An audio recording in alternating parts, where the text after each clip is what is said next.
CMA final topic है operation and mismanagement. CMA final topic operation and mismanagement. ध्यान से सुनिएगा, हर एक कंसेप्ट को एकदम बढ़िया से समझाया है। ठीक है, तो सबसे पहले इस टॉपिक का जो मीनिंग है ऑपरेशन एंड मिसमैनेजमेंट, उसका सिंपल सा मीनिंग समझिए। ऑपरेशन का सिंपल सा मीनिंग है कंपनी का जो अफेयर्स है वो अच्छा से नहीं चल रहा, उसमें गड़बड़ी है। समझ में आया? द अफेयर्स का जो कंपनी का अफेयर्स है, जो कंपनी का काम है, उसमें गड़बड़ी। बस यदि कंपनी अपना अफेयर्स अच्छा से, अपना काम अच्छा से नहीं करेगा तो किसको नुकसान होगा? कंपनी का मेंबर्स को नुकसान होगा, जनरल पब्लिक को नुकसान होगा और कंपनी को नुकसान होगा। तो सिंपल सा मीनिंग है। सर ऑपरेशन मतलब हमको समझ में आ गया कि कंपनी का अफेयर्स जो है, कंपनी का काम है, अच्छा से नहीं चल रहा है। मिसमैनेजमेंट, मिसमैनेजमेंट का मतलब है कि कंपनी का जो मैनेजमेंट है उसमें गड़बड़ी है। कंपनी का जो मैनेजमेंट है मिस है, मतलब समझे, मिस मैनेजमेंट मतलब कंपनी का जो मैनेजमेंट है, मैनेजमेंट मतलब क्या हो गया? कंपनी का डायरेक्टर हो गया। कंपनी का डायरेक्टर अच्छा से काम नहीं कर रहा है, उसको बोलते हैं मिस मैनेजमेंट, कंपनी का मैनेजमेंट में गड़बड़ी। तो ऑपरेशन का मतलब समझ में आ गया कि कंपनी का काम में गड़बड़ी, और मिस मैनेजमेंट मतलब कंपनी का मैनेजमेंट में गड़बड़ी। अब देखिए सेक्शन 241, यहां से आपका क्लास चालू हो रहा है। या देखिए सबसे पहला सेक्शन 241 में क्या बोला है, देखिए सेक्शन 241 बोलता है एप्लीकेशन टू एनसीएलटी। मतलब समझ में आया? यदि कंपनी ऑपरेशन और मिसमैनेजमेंट हो रहा है कंपनी में, तो उसका एप्लीकेशन किसको किया जाएगा? एनसीएलटी को। किसको करेंगे? एनसीएलटी को। कौन एप्लीकेशन करेगा? कंपनी का मेंबर्स भी कर सकता है और सेंट्रल गवर्नमेंट भी कर सकता है। तो अब सबसे पहले पढ़ेंगे सेक्शन 241 का क्लोज वन, कि application made by members to the NCLT for operation and mismanagement. याद रखिए सेक्शन 241 बोलता है कि एनसीएलटी को ऑपरेशन एंड मिसमैनेजमेंट का एप्लीकेशंस कौन देगा? मेंबर्स देगा। देखिए application made by members to the NCLT for operation and mismanagement. Operation and mismanagement के लिए एनसीएलटी को सबसे पहले जो सेक्शन का फर्स्ट क्लोज है उसमें बोलता है मेंबर्स लोग एप्लीकेशंस देंगे। अब देखिए, अब मजा आएगा समझ में। आप बोलता है कब देंगे? सर सिंपल सा बात है, जब ऑपरेशन और मिसमैनेजमेंट होगा तब देंगे। तो ऑपरेशन मतलब, सर ऑपरेशन मतलब बताए थे ना, the affairs of the company have been or are being conducted in a manner prejudicial to public interest, company interest and member interest. इसका मतलब समझिए। सर ऑपरेशन मतलब हमको ये समझ में आ गया कि कंपनी का अफेयर जो है अच्छा से नहीं चल रहा है, जो नुकसानदायी है। किसके लिए है? पब्लिक के लिए या मेंबर्स के लिए या कंपनी के लिए। तो इसी चीज को लिखा गया है। क्या लिखा गया है? देखिए the affairs of the company have been or are being conducted, मतलब कंपनी का अफेयर्स इस तरह हो चुका है या हो रहा है। मतलब कंपनी का काम अच्छा से नहीं चल रहा है या चल रहा था। प्रेजेंट और पास्ट दोनों चीज को बोला है यहाँ पर। ठीक है, तो सिंपल भाषा में ये समझ में आ गया कि कंपनी का अफेयर्स अच्छा से नहीं चल रहा है या चल रहा था। ठीक है, when the affairs of the company have been or are being conducted in a manner prejudicial to public interest, company interest and member interest। इस लाइन को देखिए जिसको मैं अंडरलाइन कर रहा हूं। देखिए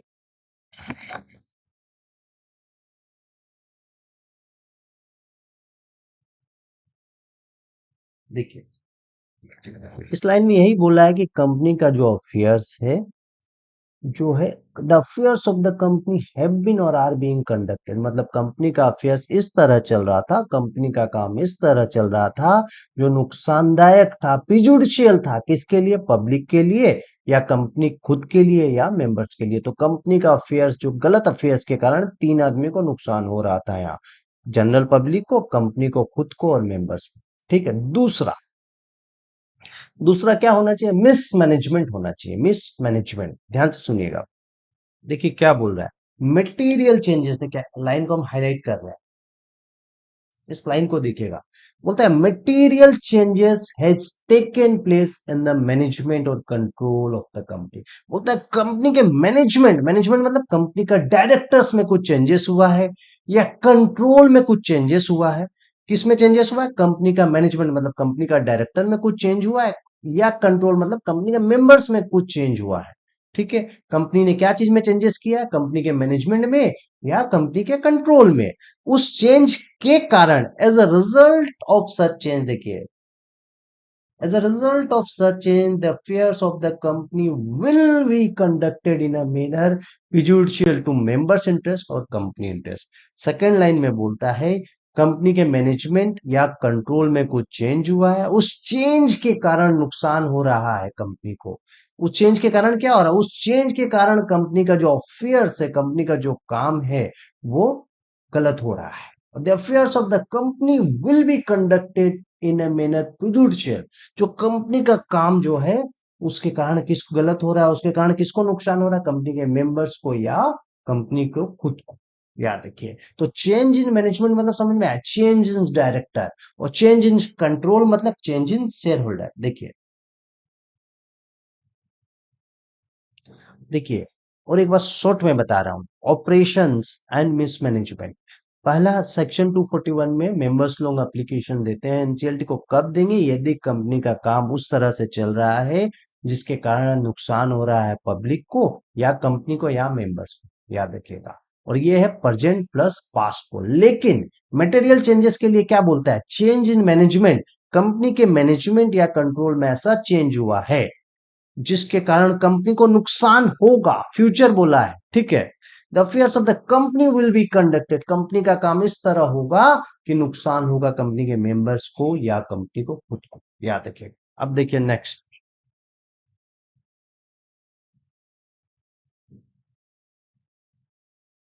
देखिए application made by central government to the NCL, tribunal मतलब एनसीएलटी। सेक्शन 242(2) बोलता है एप्लीकेशंस कौन करेगा एनसीएलटी को, सर सेंट्रल गवर्नमेंट करेगा। सिंपल भाषा में बोलिए, सेंट्रल गवर्नमेंट कब एनसीएलटी को एप्लीकेशन करेगा, जब आप ऐसा काम कर रहे हैं जिसके कारण नुकसान किसको होना चाहिए, जनरल पब्लिक को। पब्लिक को यदि नुकसान होगा तो सेंट्रल गवर्नमेंट बर्दाश्त नहीं करेगा, सीधा एप्लीकेशन कर देगा एनसीएलटी को। वही चीज लिखा है, देखिए हम अंडरलाइन कर रहे हैं। If the central government opinion that the affairs of the company are being conducted in a manner prejudicial to public interest, then central government make an applications। बोलता है सेंट्रल गवर्नमेंट का ओपिनियन है कि आपका company ऐसा काम कर रहा है जिसके कारण नुकसान हो रहा है जनरल पब्लिक को, तब सेंट्रल गवर्नमेंट के पास एप्लीकेशन, तब सेंट्रल गवर्नमेंट एनसीएलटी के पास एप्लीकेशंस कर सकता है। अब देखिए नेक्स्ट, देखिए सेक्शन 241 सब क्लोज 3, ये एक अमेंडमेंट है, बहुत इंपॉर्टेंट है, नया चीज आया है। देखिए बोलता है, क्या बोलता है, देखिए reference by central government to NCLT to decide whether a person is a fit और प्रॉपर पर्सन। क्या बोलना चाहता है, बोलता है सेंट्रल गवर्नमेंट एनसीएलटी को रेफर करता है कि आप डिसाइड करिए कि कंपनी का जो मैनेजमेंट देख रहा है, कंपनी का जो डायरेक्टर वो सही आदमी है, प्रॉपर और फिट आदमी है या नहीं। ठीक है, एनसीएलटी क्या डिसाइड करेगा कि जो कंपनी का डायरेक्टर है, जो मैनेजमेंट देख रहा है, वो फिट प्रॉपर आदमी है या नहीं, कैपेबल आदमी है या नहीं। तो ये चीज कब कब सेंट्रल गवर्नमेंट रेफर करता है, यदि सेंट्रल गवर्नमेंट को लगता है, when central government is opinion that, central government का ओपिनियन है, कब सेंट्रल गवर्नमेंट कब ऐसा ओपिनियन देगा, देखिए जब उसको लगता है कि डायरेक्टर को गिल्टी है फ्रॉड का, नेग्लिजेंस का, ब्रीच ऑफ ट्रस्ट का। यदि गिल्टी है मतलब डायरेक्टर गलत काम किया है। पहला पॉइंट देखिए, management person is guilty of fraud, negligence और ब्रीच ऑफ ट्रस्ट। यदि डायरेक्टर को गिल्टी है कि मैंने फ्रॉड काम किया है, नेग्लिजेंस किया है, ब्रीच ऑफ ट्रस्ट किया है, तब कर सकता है। दूसरा कब, जब बिजनेस, कंपनी का जो बिजनेस है साउंड बिजनेस प्रिंसिपल के हिसाब से नहीं चल रहा है, बिजनेस सही तरीका से नहीं चल रहा है। तीसरा केस, कंपनी इस तरह से काम कर रहा है, company is manage in a manner को सीरियस इंजरी और डैमेज टू ट्रेड और इंडस्ट्री। याद रखिए, कंपनी इस तरह से काम कर रहा है जो सीरियस इंजरी हो रहा है, डैमेज हो रहा है ट्रेड और इंडस्ट्री को। याद रखिए, सीधा सा पहला पॉइंट क्या है, कंपनी का डायरेक्टर बोलता है कि हमने फ्रॉड किया, नेग्लिजेंस किया है और ब्रीच ऑफ ट्रस्ट किया, गिल्टी है उसको। दूसरा, कंपनी का बिजनेस साउंड बिजनेस प्रिंसिपल का जो पॉलिसी है उसके हिसाब से नहीं चल रहा है। या तीसरा, कंपनी इस तरह से काम कर रहा है जो डैमेज कर रहा है इंडस्ट्री और ट्रेड को। तीसरा, बिजनेस जो कंडक्ट हो रहा है अनलॉफुल पर्पज से हो रहा है या फ्रॉड के पर्पज से हो रहा है। सिंपल सा चीज है। इस केस में सेंट्रल गवर्नमेंट को लगता है कि इस एनसीएलटी को बोला जाए कि डिसाइड करे जो डायरेक्टर है वो प्रॉपर है या नहीं। नेक्स्ट आ जाइए। सेक्शन 242 बोलता है पावर ऑफ द ट्रिब्यूनल, मतलब एनसीएलटी का पावर है to pass order for ending operation and mismanagement activity. बोलता है सेक्शन 242 बोलता है कि एनसीएलटी के पास पावर है ऑपरेशन एंड मिसमैनेजमेंट को खत्म करने के लिए कोई भी ऑर्डर पास कर सकता है। एनसीएलटी चाहता है कि कंपनी को बंद कर दे, लेकिन बंद करने से कंपनी के मेंबर्स को नुकसान हो जाएगा, याद रखिए। इसीलिए एनसीएलटी वाइंडिंग अप का ऑर्डर नहीं दे सकता है, बाकी जो चाहे वो ऑर्डर दे सकता है, याद रखिएगा। तो NCLT pass such order to bring to end operation and mismanagement. क्या क्या ऑर्डर दे सकता है देखिए। सबसे पहले जिस मेंबर को सबसे ज्यादा नुकसान हो रहा है उसका शेयर बोलेगा कंपनी का दूसरा मेंबर खरीद लो, या कंपनी को बोलेगा कंपनी तुम खुद खरीद लो। Purchase of shares by another members, जो मेंबर्स को ज्यादा नुकसान हुआ उसका शेयर्स किसी और मेंबर को खरीदा देगा या कंपनी को खरीदा देगा। कंपनी को बोलेगा तुम बहुत बहुत तुम्हारा अफेयर्स अच्छा नहीं है, काम अच्छा नहीं है, तो तुम ट्रांसफर और अलॉटमेंट ऑफ शेयर्स अब नहीं करेगा, रेस्ट्रिक्शन कर देगा कंपनी के, रेस्ट्रिक्शन ऑन ट्रांसफर और अलॉटमेंट ऑफ शेयर्स। मॉडिफाई, अब देखिए क्या होता है ना, कंपनी का एग्रीमेंट बनता है कंपनी के एमडी के साथ, जिसमें सारा बेनिफिट कंपनी का एमडी लेता है, तो उस एग्रीमेंट को मॉडिफाई करेगा, टर्मिनेट करेगा, या देखिएगा जो एंजॉय लिया है एमडी उसको बंद करेगा। और यदि एमडी का गलती होगा, मिसमैनेजमेंट ज्यादा होगा, तो एमडी को हटा देगा, बोलेगा रिमूवल ऑफ एमडी। किसी का भी गलती हो, एमडी मैनेजर डायरेक्टर सबको हटा देगा, चाहेगा तो नया एमडी को अपॉइंट कर लेगा, याद रखिएगा। और जस्ट एन इक्विटेबल ऑर्डर, जो ऑर्डर चाहे वो पास कर सकता है। तो सिंपल सा है, दो चार पॉइंट आपको याद रखना। एमडी मैनेजर डायरेक्टर जिसको चाहे वो हटा सकता है, जिसको चाहे नया रख सकता है, अपॉइंटमेंट कर सकता है एमडी मैनेजर डायरेक्टर को। ये जस्ट एन इक्विटेबल ऑर्डर, जो जो ऑर्डर लगे वो ऑर्डर पास कर सकता है। मेंबर्स का शेयर दूसरा मेंबर को खरीदा देगा, रेस्ट्रिक्शन कर देगा ट्रांसफर ऑफ शेयर्स या अलॉटमेंट ऑफ शेयर में, एक्सेट्रा। अब देखिए नेक्स्ट।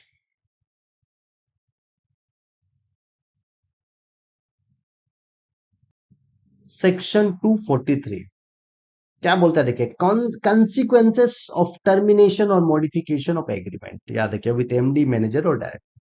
देखिए कंपनी के साथ जो डायरेक्टर का जो एग्रीमेंट बना है उसको टर्मिनेट का ऑर्डर यदि दे देता है एनसीएलटी, तो उसका इफेक्ट क्या होगा, याद रखिएगा। उसको कोई कंपनसेशन नहीं दिया जाएगा, याद रखिएगा। No compensation will be given to MD manager. याद रखिए एमडी मैनेजर का जो कोई भी यदि एग्रीमेंट जो बना है कंपनी के साथ उसको कैंसलेशन का ऑर्डर दे देता है एनसीएलटी, तो उस एमडी मैनेजर को कोई कंपनसेशन नहीं दिया जाएगा और 5 साल तक उस कंपनी में फिर से अपॉइंटमेंट नहीं किया जाएगा। याद रखिए यदि हटा देता है उसको, such MD manager director can not be appointed as MD manager director for 5 year in such company. उस कंपनी में 5 साल तक अपॉइंट नहीं हो सकता है, लेकिन एनसीएलटी का परमिशन लेके वो चाहे तो फिर से अपॉइंट हो सकता है, लेकिन उसके लिए एनसीएलटी का परमिशन लगेगा। सिंपल रूल में उस एमडी मैनेजर और डायरेक्टर को जिसके साथ एग्रीमेंट टर्मिनेट हुआ है उसको कोई कंपनसेशन नहीं देंगे और 5 साल तक कंपनी में अपॉइंट भी नहीं कर सकते हैं। पर एनसीएलटी परमिशन देगा तो उसको अपॉइंट कर सकते हैं। अब नेक्स्ट में आ जाइए। ये बहुत वीवीआई क्वेश्चन है, ध्यान से सुनिए, ध्यान से सुनिएगा। Minimum number of members applied to NCLT for operation and mismanagement, ये बहुत इंपॉर्टेंट है वीवीआई एग्जाम के लिए, एग्जाम में आएगा ये क्वेश्चन, मान के चलिए। बोलते कम से कम मेंबर्स लोग एनसीएलटी के पास अप्लाई कर सकते हैं ऑपरेशन एंड मिसमैनेजमेंट के लिए, सर हमको पता है, लेकिन कितने मेंबर, वो बहुत जरूरी है, बहुत इंपॉर्टेंट। कम से कम, ऐसा नहीं है कि एक मेंबर अप्लाई कर देगा, उसका एक मेंबर्स का एक लिमिट है, वो उतना ही मेंबर अप्लाई कर सकते हैं। ध्यान से सुनिएगा, कंपनी हैविंग शेयर कैपिटल, और कंपनी, यदि कंपनी के पास शेयर कैपिटल है, याद रखिएगा, तो क्या है, बोलता 100 मेंबर्स, कम से कम 100 मेंबर्स, या 1/10 ऑफ द टोटल मेंबर, जितना मेंबर है उसका 1/10, या members holding 1/10 of the total share. एक मेंबर यदि आपका 10% से ज्यादा शेयर रखा है तो वो एक मेंबर भी अप्लाई करेगा, और जिसमें से कम होगा, विच एवर इज लवर, वो एनसीएलटी के पास अप्लाई कर सकता है ऑपरेशन एंड मिसमैनेजमेंट के लिए। तो 100 मेंबर कम से कम होना चाहिए, या 10% टोटल मेंबर का 1/10 ऑफ द टोटल मेंबर होना चाहिए, या यदि एक भी मेंबर, वह उतने मेंबर जो कम से कम 10% शेयर कंपनी का होल्ड करके रखें, यदि कंपनी में शेयर कैपिटल है तो। दूसरा, कंपनी में शेयर कैपिटल नहीं है तो 1/5 ऑफ द टोटल मेंबर, जो टोटल मेंबर है उसका 1/5, याद रखें। और एक एकदम इंपॉर्टेंट पॉइंट है, याद रखिएगा, application can be made by lesser number of members. यदि एनसीएलटी चाहे तो लेशन नंबर ऑफ मेंबर्स को परमिशन दे सकता है कि आप ऑपरेशन एंड मिसमैनेजमेंट के लिए अप्लाई कर लीजिए। याद रखिएगा, ये शॉर्ट रिवीजन था, सारा चीज कवर है। Thank you.